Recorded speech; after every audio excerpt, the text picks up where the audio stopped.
জয় শ্রীকৃষ্ণ। রাধে রাধে। ভক্তবৃন্দ, সনাতন ধর্মে নির্জলা একাদশী অত্যন্ত পবিত্র ও মহৎ একটি তিথি হিসেবে বিবেচিত হয়। এই একাদশীকে সকল একাদশীর মধ্যে বিশেষ গুরুত্ব দেওয়া হয়, কারণ এই একাদশী ব্রত পালনের সময় ভক্তরা অন্যের পাশাপাশি জল গ্রহণ থেকেও বিরত থাকেন। তাই এটি অত্যন্ত কঠোর সংযম ও আত্মনিয়ন্ত্রণের একটি ব্রত। প্রাচীন শাস্ত্র ও পুরাণের বর্ণনা অনুযায়ী মহাভারতের ভীমসেন এই ব্রত পালন করেছিলেন। সেই কারণেই নির্জলা একাদশী অনেক সময় ভীমসেনী একাদশী বা পাণ্ডব একাদশী নামেও ডাকা হয়। বিশ্বাস করা হয়, যারা বছরের অন্যান্য একাদশী পালন করতে পারেন না, তারাও যদি ভক্তিভরে নির্জলা একাদশী পালন করেন, তবে বহু একাদশী পালনের সমতুল্য পুণ্যফল লাভ করেন। এই দিনটি ভগবান শ্রীহরি বিষ্ণু ও মা লক্ষ্মীর আরাধনার জন্য বিশেষ শুভ বলে মনে করা হয়। অনেক ভক্ত তুলসী মঞ্চে প্রদীপ জ্বালিয়ে ভগবানের নাম স্মরণ করে এবং প্রার্থনা নিবেদন করে থাকেন।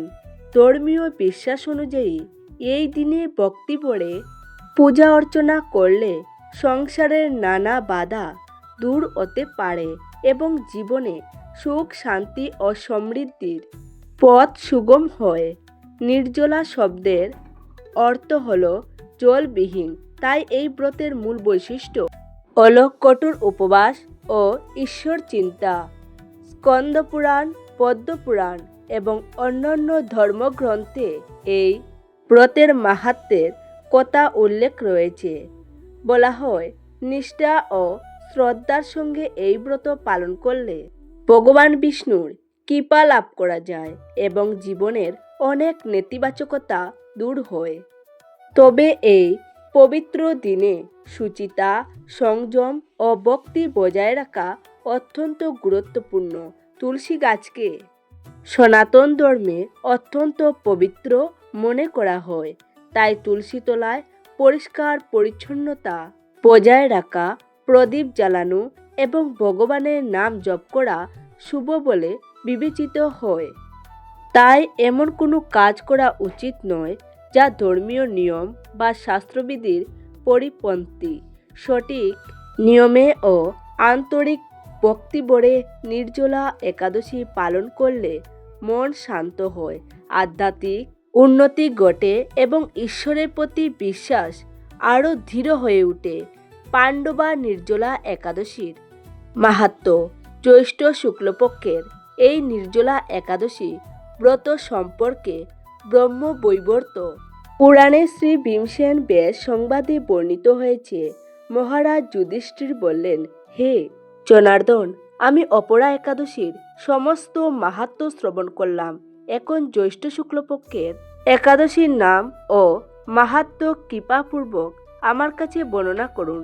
শ্রীকৃষ্ণ বললেন, এই একাদশীর কথা মহর্ষি ব্যাসদেব বর্ণনা করবেন, কেননা তিনি সর্বশাস্ত্রের অর্থ ও তত্ত্ব পূর্ণরূপে জানেন। রাজা যুধিষ্ঠির ব্যাসদেবকে বললেন, হে মহর্ষি দ্বৈপায়ন, আমি মানুষের লৌকিক ধর্ম এবং জ্ঞানকাণ্ডের বিষয়ে অনেক শ্রবণ করেছি। আপনি যথাযথভাবে ভক্তি বিষয় নিয়ে কিছু ধর্মকথা এখন আমায় বর্ণনা করুন।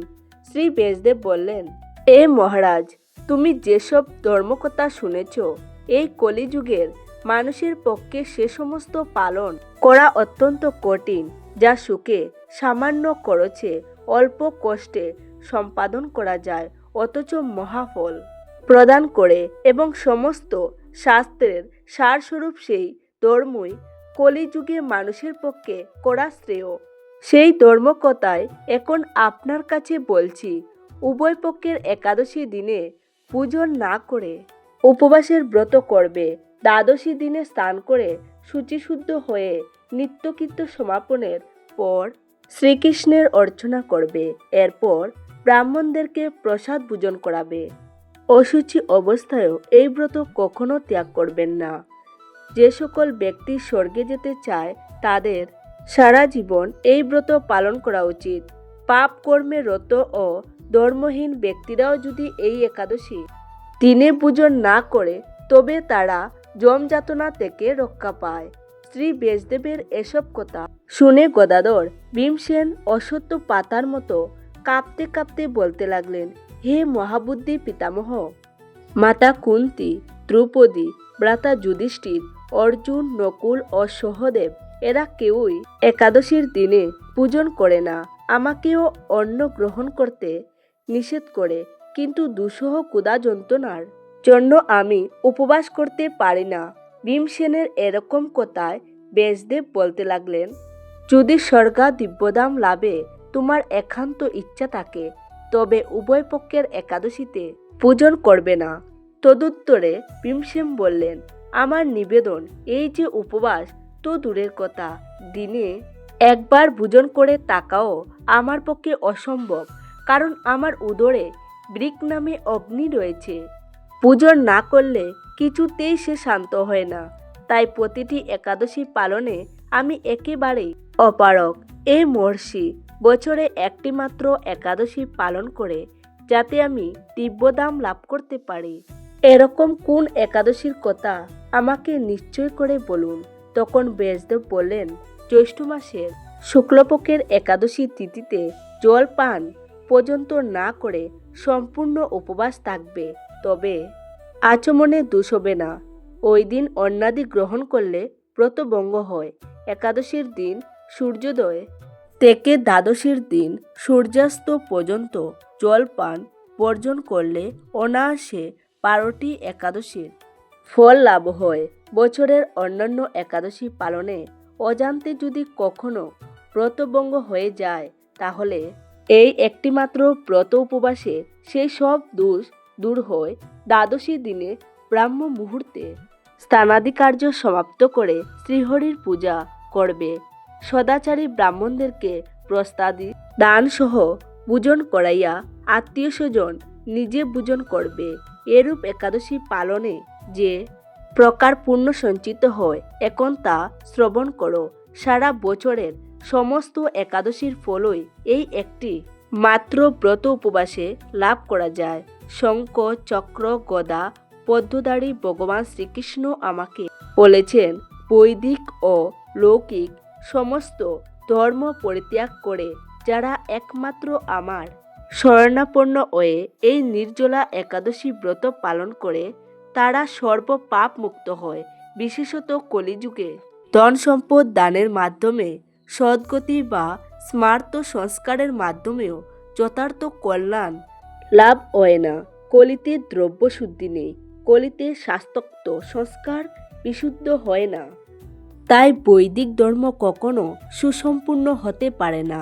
হে ভীমসেন, তোমাকে বহু কথা বলার আর প্রয়োজন কি? তুমি উভয় পক্ষের একাদশীতে পূজন করবে না যদি তাতে অসমর্থ ও তাহলে জ্যৈষ্ঠ মাসের শুক্লপক্ষের একাদশীতে অবশ্যই নির্জলা উপবাস করবে। এই একাদশী ব্রত ধনধান্য ও পুণ্যদায়িনী। যমদূতেগণ এই ব্রত পালনকারীকে মৃত্যুর পরেও স্পর্শ করতে পারে না। পক্ষান্তরে বিষ্ণুদূতেগণ তাকে বিষ্ণুলোকে নিয়ে যান। শ্রী ভীমসেন ওই দিন থেকে নির্জলা একাদশী পালন করতে থাকায় এই একাদশী পাণ্ডবা নির্জলা বা ভীমসেনী একাদশী নামে প্রসিদ্ধ হয়েছে। এই নির্জলা একাদশীতে পবিত্র তীর্থে স্নান, দান, জপ, কীর্তন ইত্যাদি যা কিছু মানুষ করে তা অক্ষয় হয়ে যায়। যে ব্যক্তি ভক্তি সহকারে এই একাদশী মাহাত্ম পাঠ বা শ্রবণ করেন তিনি বৈকুণ্ঠ ধাম প্রাপ্ত হন। একাদশীর পবিত্র দিনে ভক্তদের উচিত সূর্যোদয়ের আগেই জাগ্রত হয়ে স্নান সেরে নেওয়া। স্নানের জলে সামান্য গঙ্গাজল, কালো তিল অথবা আমলকির রস মিশিয়ে নেওয়াকে অত্যন্ত শুভ বলে ধরা হয়। স্নান শেষে পরিষ্কার ও হালকা রঙের, বিশেষত হলুদ বস্ত্র পরিধান করা উত্তম। এদিন কালো কিংবা গাঢ় নীল রঙের পোশাক পরা এড়িয়ে চলাই ভালো। এরপর গৃহের পূজাস্থান পরিষ্কার পরিচ্ছন্ন করে নিন। যদি বাড়িতে ভগবান বিষ্ণু বা গোপালের বিগ্রহ থাকে, তবে তাদের পঞ্চামৃত দুধ, দই, ঘি, মধু ও চিনি দিয়ে স্নান করিয়ে গঙ্গাজল দিয়ে অভিষেক করুন। তারপর সুন্দর হলুদ বস্ত্র পরিয়ে ভক্তি ভরে পূজার প্রস্তুতি নিন। পূজার আগে ডানাতে জল, হলুদ ফুল এবং কালো তিল নিয়ে ভগবানের সামনে বসে আন্তরিকভাবে কল্যাণ করতে পারেন। নিজের ও পরিবারের কল্যাণ, সুখ, শান্তি, সমৃদ্ধি এবং জীবনের সকল অশুভ প্রভাব থেকে মুক্তির কামনায় নির্জলা একাদশীর ব্রত পালনের অঙ্গীকার করুন। এরপর সেই জল ভগবানের চরণে নিবেদন করে পূজা শুরু করুন। পূজার সময় ভগবানকে চন্দন, হলুদ ও সুগন্ধি ফুল অর্পণ করুন। মনে রাখবেন, তুলসী পাতা ছাড়া ভগবান বিষ্ণুর পূজা পূর্ণতা পায় না। তাই ভোগের সঙ্গে অবশ্যই তুলসী পাতা নিবেদন করুন। ধূপ ও ঘিয়ের প্রদীপ জ্বালিয়ে আম, কলা, তরমুজ, আপেল এবং সাত্ত্বিক মিষ্টান্ন ভোগ হিসেবে নিবেদন করতে পারেন। পূজার পর আসনে বসে ওম নমো ভগবতে বাসুদেবায় মন্ত্র জপ করা অত্যন্ত ফলদায়ক বলে মনে করা হয়। এছাড়াও বিষ্ণু সহস্রনাম পাঠ করলে বিশেষ পুণ্য লাভ হয় বলে শাস্ত্রে উল্লেখ রয়েছে। সন্ধ্যায় সূর্যাস্তের পরে গৃহ, মন্দির ও প্রধান প্রবেশদ্বারে ঘিয়ের প্রদীপ জ্বালিয়ে ভগবান বিষ্ণু ও দেবী লক্ষ্মীর স্মরণ করুন। এই ব্রতের মূল উদ্দেশ্যই হল আত্মসংযম এবং পবিত্র জীবনযাপন। তাই একাদশীর আগের দিন থেকেই পেঁয়াজ, রসুন, মাংস, মদ্যপান এবং অন্যান্য তামসিক খাদ্য পরিহার করা উচিত। একাদশীর দিনে রাগ, হিংসা, লোভ, অহংকার ও পরনিন্দা থেকে দূরে থাকা বিশেষভাবে প্রয়োজন। কারোর সঙ্গে খারাপ ব্যবহার না করা এবং শান্ত মন বজায় রাখাই এ দিনের অন্যতম শিক্ষা। এছাড়া এই দিনে গাছের পাতা, ডাল বা ফুল অকারণে না তোলাই শ্রেয়। এবার আসি তুলসী তলার বিশেষ কিছু শুভ আচার সম্পর্কে। নির্জলা একাদশীর দিনে তুলসী পূজার সঙ্গে কিছু নির্দিষ্ট ধর্মীয় অনুশীলন করলে তা অত্যন্ত মঙ্গলজনক বলে অনেকেই বিশ্বাস করেন। বিশেষ করে তুলসী তলায় ভক্তি ভরে পূজা, প্রদীপ প্রজ্বলন এবং তুলসী পাতা নিবেদনকে শুভ লক্ষণের প্রতীক হিসেবে ধরা হয়। প্রচলিত বিশ্বাস অনুযায়ী নিষ্ঠা ও ভক্তির সঙ্গে এই আচারগুলি পালন করলে পরিবারে ইতিবাচক শক্তির প্রবাহ বৃদ্ধি পায় এবং সৌভাগ্যের দ্বার উন্মুক্ত হতে পারে। তুলসী তলার এই শুভ কার্যাবলী পরিবারের শান্তি, সমৃদ্ধি ও মঙ্গল কামনায় বহু ভক্ত পালন করে থাকেন। ভক্তি, বিশ্বাস ও শুদ্ধ মন নিয়ে এই আচারগুলি সম্পূর্ণ করায় এর আসল তাৎপর্য। বিশেষ করে প্রথমেই যে ক্রিয়াকলাপটি করবেন, এই নির্জলা একাদশীর দিন সন্ধেবেলায় একটি শুদ্ধ মাটির প্রদীপ নেবেন। এতে গরুর কাটি ঘি ব্যবহার করবেন। মনে রাখবেন, প্রদীপের সলতে যেন তুলুর না হয়ে মৌলি সুতো বা লাল সুতোর হয়। এই লাল সলতে সৌভাগ্যের প্রতীক। প্রদীপটি তুলসী তলায় রাখার সময় মুখ উত্তর পূর্ব দিকে রাখবেন।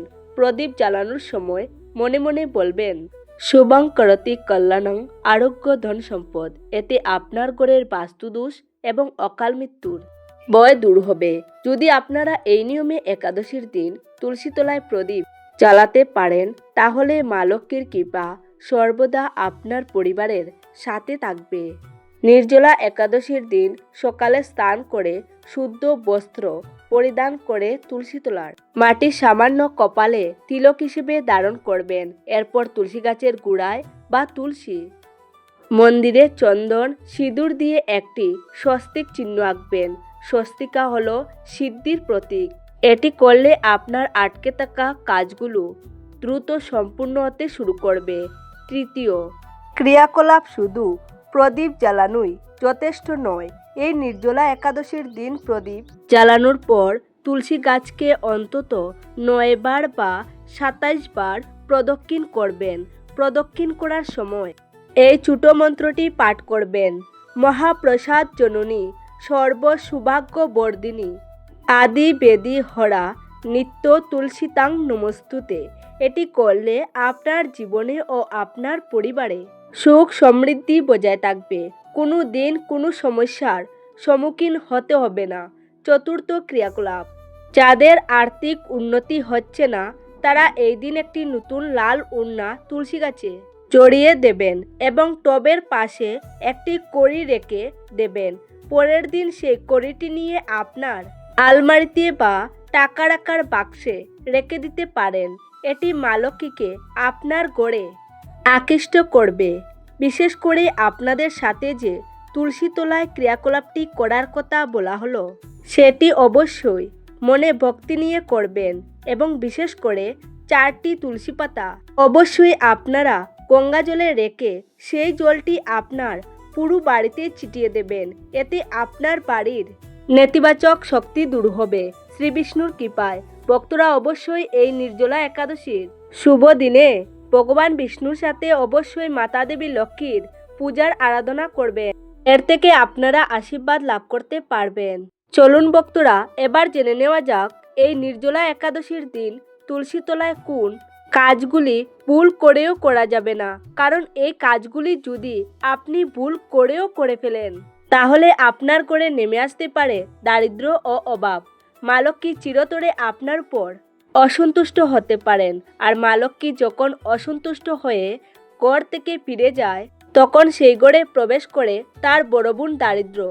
আপনারা নিশ্চয়ই দেখেছেন অনেক মানুষ দরজায় লেবু ও কাঁচা লঙ্কা ঝুলিয়ে রাখে, কিন্তু কেন রাখে? এর কারণ কি? লেবু ও কাঁচা লঙ্কাকে দারিদ্র্যের খাদ্য বলা হয়। যখন দরজায় তার খাদ্য পেয়ে যায়, তখন ঘরের ভিতরে প্রবেশ করে না। অনেকেই বলে আমরা এত পরিশ্রম করি তবুও ফল পাই না, ঘরে লক্ষ্মী আসে না। এর কারণ হলো এইসব ভুল। ভক্তরা, সমস্ত একাদশী তিথি ভগবান বিষ্ণুকে উৎসর্গ করা হয়। যেহেতু তুলসী ভগবান বিষ্ণুর খুবই প্রিয়, তাই তুলসী মাতা সমস্ত একাদশী তিথিতে ভগবান শ্রীহরির জন্য নির্জলা ব্রত পালন করে থাকেন। এটা তার ভক্তির প্রকাশ, তার প্রেমের প্রকাশ। তাই এই নির্জলা একাদশীর দিন তুলসী তলায় কিছুতেই জল অর্পণ করবেন না। এটি করলে তুলসী মাতার ব্রত ভঙ্গ হয় এবং তুলসী মাতা কষ্ট পান।